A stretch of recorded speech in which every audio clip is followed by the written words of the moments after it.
Okay, welcome to Soul Etude. This is a reading on Karmics, Feminines, and Divines. And Masculine, sorry. So, okay, last night I had a dream where the masculine that I was involved with was in an environment when I was in a very, very, very toxic place. Like, this was like severe toxicity. And I had years to go before I actually learned a lot of lessons. So we were in that place, and he was somehow trying to reach out to me, looking sad or trying to feel sad, but something was off. He didn't look genuine. It didn't feel like him. And in the dream, he's telling me, "Oh, I'm going away for a while. You know, I'm gonna have to go away for a while, okay?" And I'm like, "Yeah, that's fine." I mean, to me, I honestly don't care what happens to him and where he goes, because I'll be good. I'll be straight. So in that place, you know, he's talking to me saying, "Oh, you know, I have to leave, and, you know, just leave me alone for a long time." And it was almost like he was trying to get sympathy from me, like, no, but I didn't do that. I just said, okay. And then I walked out, and then his family was in there. And it was almost like they were trying to extract some type of hatred or some type of lower vibration or negativity, either on them or myself. But I complimented their daughters, how beautiful they were, and I respected his choice. He said he had to leave, and I said okay. I wasn't fighting with anybody. And the dream just ended like that. And so I wake up and I'm like, that was weird, right? And so I'm over here trying to meditate, and what God showed me was there's a lot of goblins. You know, if you think of goblins, they're just those nasty creatures who just anywhere that they can be to feed, right? To feed and to destroy. And they showed me a picture of these goblins, and they're melting. And it's almost like they're falling into this kind of black hole, like a vortex of some kind, like a black vortex. And they're desperately trying to climb out of it and not get sucked in by it, because they don't have the energy exchange that they need to, feed themselves and destroy whatever they can. And then it showed me how these goblins were shape-shifting or are shape-shifting into either children or, other things, to really get to your heart space, to get to your feelings, to make you react. Okay, they're reaching a point of desperation. And it showed me an image of a child, and to me, my children are my whole world. They're my everything, and that's the only focus I have in my moment is my children. And so when it was shapeshifted into a child, that to me was trying to tell me that it's trying to really, really kick it where it hurts, so that I could react, and then I could, somehow make a mistake. So, remember in the last video, I had said the next 3 weeks, it was going to be testing, and like God was testing everybody, the devil was testing everybody, right? And I said, don't fall into temptation. Now, believe me, 2 times I felt like calling this person, and this is the same person that wanted me dead. So I'm thinking to myself, well, how stupid can I be to even want to call him? But it's not because I'm stupid. It's because I have such great empathy that I really, being in a space where I was so hurt and so lost and so broken, and then finding people to help me through that, or, just taking what I could, it was, I believe it was like a stepping stone for me to rise up. And so that, to me, that's what's crossing my mind. Not that I love the person or, whatever. It's just I know what it's like to feel in that dark place. But this is the same person that didn't give a shit if you died. So I'm thinking to myself, wow, God, I'm sorry. I'm sorry for thinking this, because I honestly, it's dumb.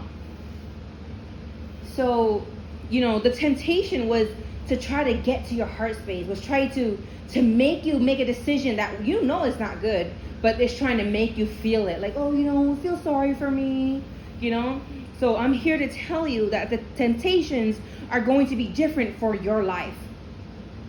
Right? Again, what are the things you most love? What are the things you most hate? And if you don't have any hate, like I had in my dream, I didn't have any hatred toward any of them. I just hated what they did. right? I hated their actions, not who they are, because we all make mistakes, right? So again, they were trying to extract all of these things that they could use as ammo to tempt me into either fucking up or, just pretty much fucking up, basically, because they don't want my well-being. They don't want me to have abundance. They don't want me to be happy. So again, as we get to this reading, we have, they're in conflict here. They're in conflict because of this judgment that they're the ones who put the fucking work to receive this conflict and judgment. They're the ones who put this energy to be in this conflict and judgment. And the work that they, really were trying to, achieve, it left them out in the cold, staring in the windows of their cups. When you go window shopping, that's what it reminds me.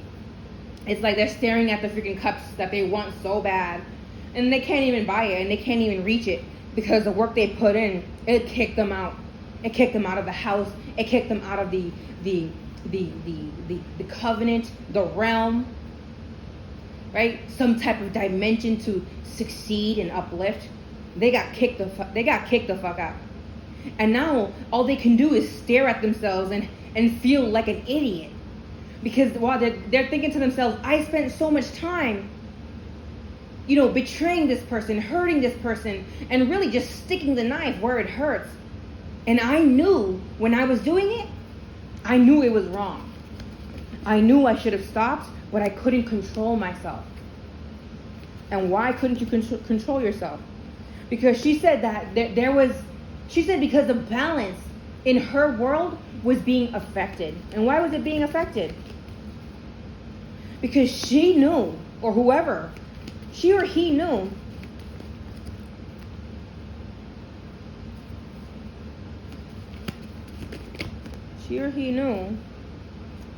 that she said the balance of my world was being affected because I knew that whatever was happening was coming from a divine source. And the only thing I could think of was to sacrifice something to create a burden, to create a lie. So she pretty much sacrificed certain things to create, walls and blockages to kind of prevent the truth from coming out and to prevent whoever these people were to see their light, to see their power, and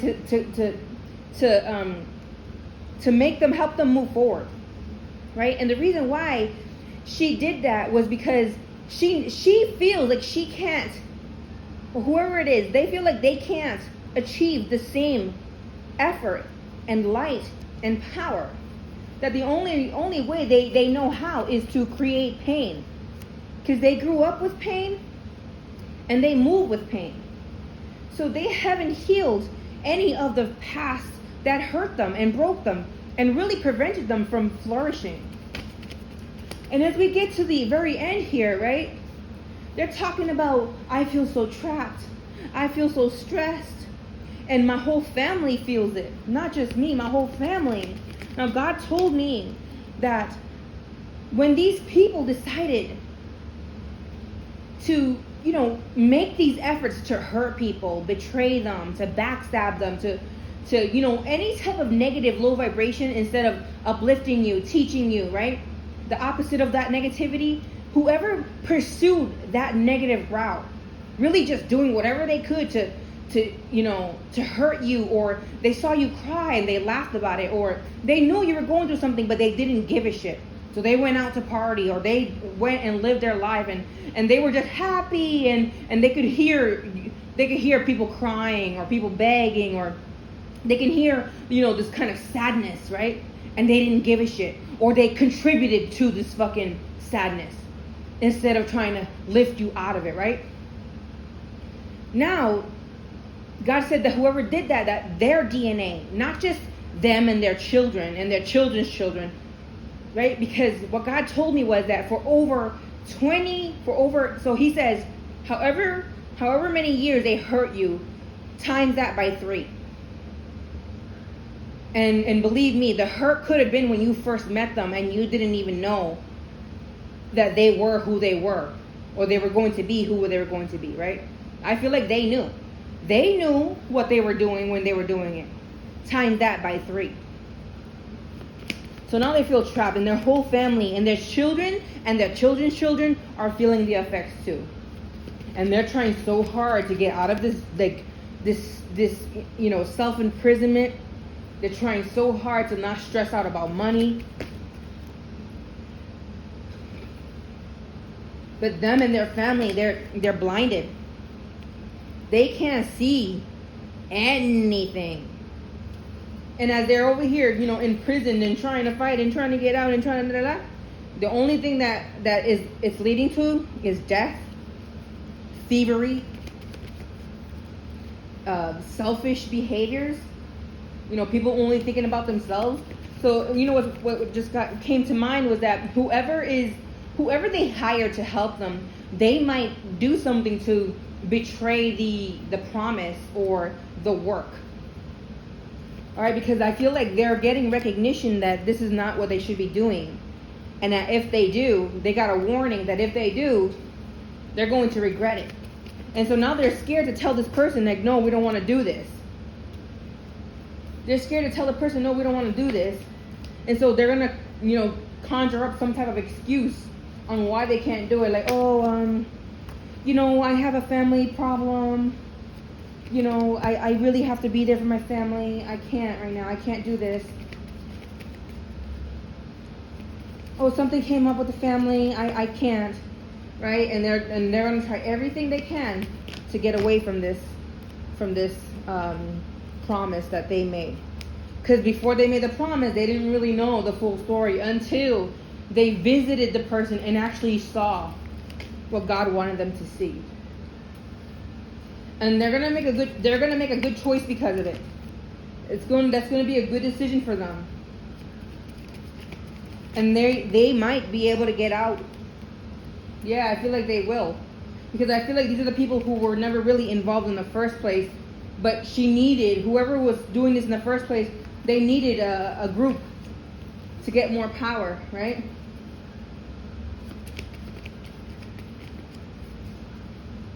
It looks like they changed their mind, but I feel like they're going to be offered a bigger reward or something, which might make them take it. Yep, they're actually going to take it. Oh, so what God said was that they would have walked away if they didn't take it, but because they got offered something big, they are going to take it.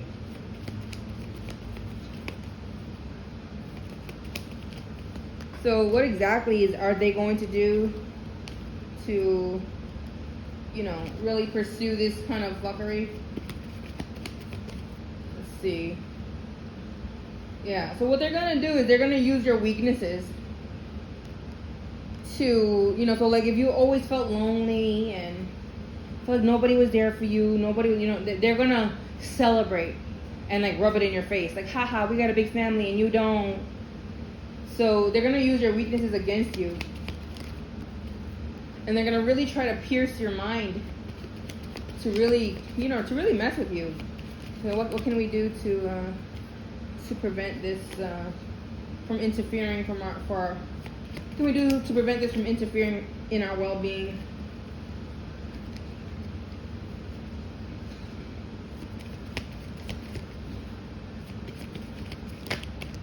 Well, it looks like not that one. I'm trying to get some cards, but they keep falling. There we go. So commit.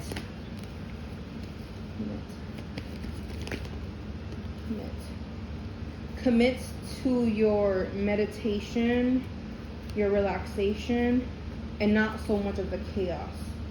So that's what they're asking you. They're asking you to just not focus on what they could be doing or whatever, or what they are doing, but to really focus on the relaxation, the breathing, the calmness. Focus on what you want and not what you should be prepared for, because God says, don't fear, don't look ahead at what could possibly become your worst enemy, right?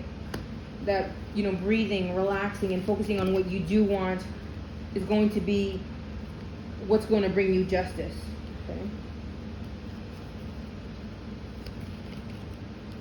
Okay. These towers are being taken care of. These towers are burning down. Because that's what they're choosing. Not because God, wants them to go through that, because that's what they chose. God warned them. God gave them opportunities to stop and to redirect, to reroute. But they're choosing to go down the same route. Because again, that's what they know. And that's how they'll die. That's all that they'll die knowing this way. And something is telling me that they know something doesn't feel right, or just something's not right, right? They know, they can feel it. But they're doing it for the money. There's like, I can't walk away from this money. I can't walk away. And the devil's like, yeah, I know. The devil's like, yeah, I know you can't walk away. And they're really upset about it. I can't leave this money. And it's like an addiction to them. And that's where the devil is trapping them. Right? Because God also showed me that God didn't give the devil a choice. Right? When the devil was trying to end my life, God didn't give the devil a choice. Instead, God made the devil show me hell. Right? I don't know if he made him or if God did it, right? But when the devil was taking me through hell, trying to end my life, I saw a glimpse of hell. And it was awful. It was awful. It was dark. It was scary. Like the only things crawling around were like these like succubus demons. And they weren't sexual, even though there are some sexual demons. Like the sexual demons, they're huge, and they got huge genitals, so that when they freaking gonna get ready to that's going to freaking break you open. They're huge, like they're like over 6 feet tall, and they're like bulky, and they're fat.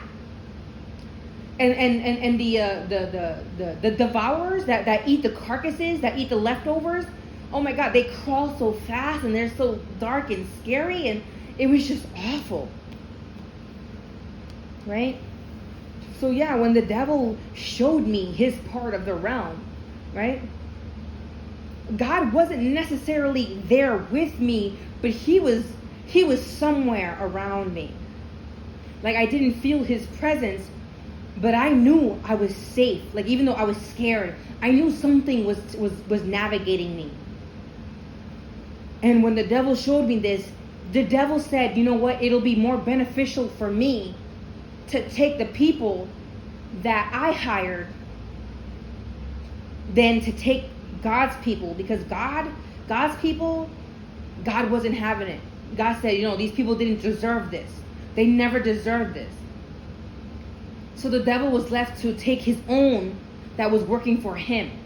He's taking his own people out now. So anyway, I hope that reading was helpful. Bye, guys.